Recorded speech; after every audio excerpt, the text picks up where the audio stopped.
영양제 꼭 먹어야 할까요? 사실 먹어도 불안하고 안 먹어도 불안한 게 영양제인데요. 아무 데서도 확실히 알려주는 데가 없어서 고민이신 분들 잘 오셨습니다. 오늘은 유방암 환자분들이 가장 많이 물어보시는 주제, 바로 영양제 뭐가 좋고 뭐가 나쁠까입니다. 병원 진료실에서도 정말 많이 듣는 질문입니다. 선생님, 비타민 먹어도 될까요? 저는 항암 치료 중인데 오메가3 먹어도 되나요? 이런 질문들 정말 자주 받습니다. 암 환자분들은 몸이 회복하는 과정에서 영양소의 균형이 굉장히 중요합니다. 하지만 일부 영양제는 치료와 충돌할 수 있습니다.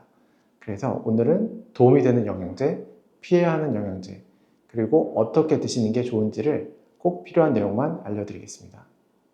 먼저 가장 기본이 되는 내용부터 말씀드리겠습니다. 유방암 발생의 가장 큰 요인은 여성 호르몬, 특히 에스트로겐입니다. 에스트로겐이 높아지면 유방세포가 빠르게 증식하고 돌연변이가 생긴 세포도 자라기 쉬워집니다. 이러한 배경 때문에 유방 환자분들이 어떤 영양제를 먹느냐에 따라 암세포 환경이 달라질 수 있습니다.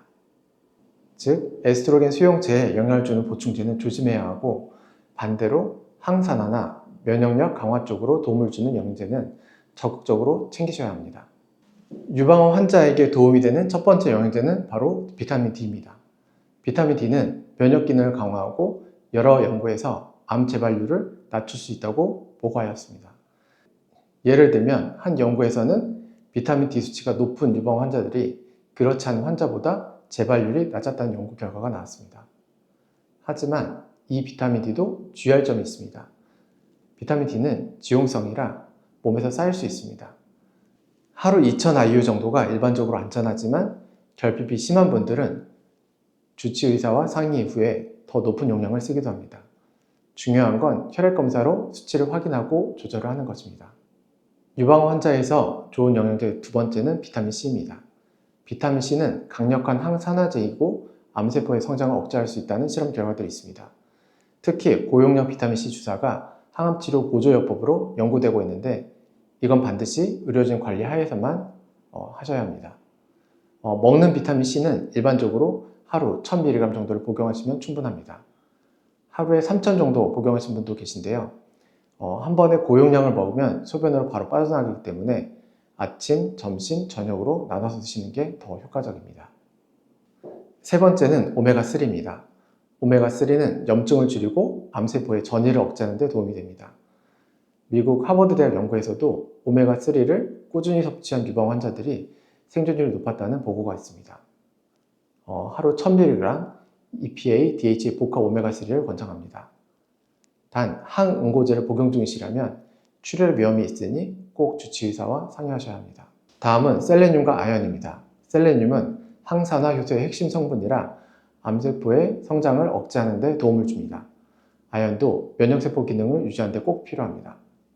특히 항암 치료 중에는 입 안에 염증의 상처가 잘 생기는데, 이때 아연이 회복에 도움을 줍니다. 수술을 하고 나면 우리 몸은 회복을 위해 엄청난 에너지를 씁니다. 이때 비타민 D, 비타민 C, 오메가3가 회복에 큰 도움을 줍니다. 비타민 C는 상처 회복에, 오메가3는 염증 조절에, 비타민 D는 면역력 유지에 각각 중요한 역할을 합니다. 다음은 항암 치료 중 피해야 하는 영양제입니다. 이 부분이 정말 중요합니다. 항암 치료의 원리는 기본적으로 암세포에 산화 스트레스를 주는 것입니다. 그런데 고용량의 항산화제를 먹으면 이 산화 스트레스를 줄여서 항암제 효과가 떨어질 수도 있습니다. 첫 번째는 베타카로틴인데요. 일부 연구에서는 항암 치료 효과를 방해한다는 보고가 있습니다. 그리고 두 번째는 고용량 비타민 E입니다. 에스트로겐 수용체에 영향을 줄 수 있고, 항산화 작용이 지나치게 강하면 항암 효과를 약화시킬 수 있습니다. 그리고 강력한 항산화 허브입니다. 예를 들면 고용량의 녹차 추출물, 그리고 은행잎 추출물입니다. 이 항산화 허브의 일부 성분이 항암제 대사를 방해할 수 있습니다. 즉, 치료 중에는 너무 고용량으로 드시지 않는 것이 안전합니다. 항암 치료가 끝난 이후에는 다시 암이 재발하지 않도록 관리하는 게 중요합니다. 비타민 D, 오메가3, 셀레늄 같은 영양제가 꾸준히 도움이 된다고 알려져 있습니다. 특히 오메가3는 재발의 위험을 낮추는데 의미 있는 연구들이 있습니다. 하지만 영양제뿐만이 아니라 식단 관리, 규칙적인 운동, 체중 관리가 함께 가야 효과가 극대화될 수 있습니다. 그럼 정리해 보겠습니다. 비타민 D는 하루에 2000IU, 그리고 비타민 C는 하루 1000mg, 오메가3는 하루 1000에서 2000mg 식사 후에 섭취합니다. 셀레늄은 하루에 200mg, 아연은 하루에 8에서 15mg. 이 정도면 대부분 환자분들께 안전한 용량입니다. 하지만 이미 종합 비타민이나 다른 보충제를 드시고 있다면 겹치지 않게 조절하시는 게 중요합니다. 정리하겠습니다. 유방 환자에게는 영양제는 정말 큰 도움이 될 수 있습니다. 하지만 많이 먹으면 좋다는 생각은 오히려 해로울 수 있습니다. 치료와 충돌하지 않는 범위에서 꼭 필요한 영양소만 적당량 드시는 게 가장 현명한 방법입니다. 저는 다음에도 건강에 도움이 되는 내용으로 찾아뵙겠습니다. 구독과 좋아요, 알림 설정 해주시고요.